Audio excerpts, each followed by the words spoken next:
Hi fam, our latest will be about Gayton McKenzie. He seems to be excelling in his portfolio. He recently opened a huge swimming pool, and here is what he said about that development.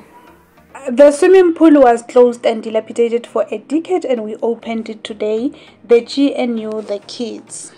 This activity took place on Human Rights Day, 22 March 2025.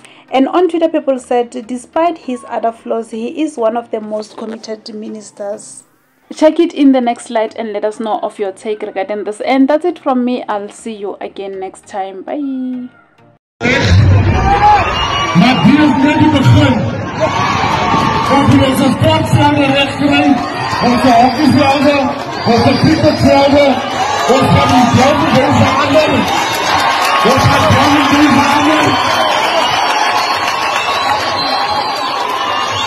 Die regering van nasionale eenheid, die GNU, het my strikt instructies gegee om te sê, gaat maak recht wat verkeerd is.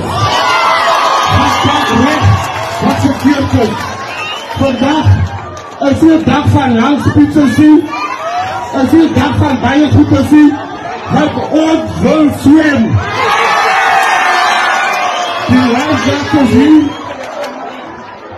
die is vir allemaal, en ons wil dankie sê aan die president Ramaphosa, en wil dankie sê aan die premier, en wil dankie sê aan die meier, en wil dankie sê aan al die ouers, en aan al die kinders wat kom swem hier.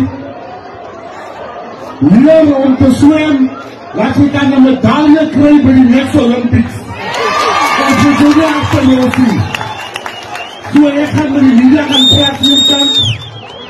Terwijl ik met de media praat, maak ons die zwembad ook. Is jullie gereed?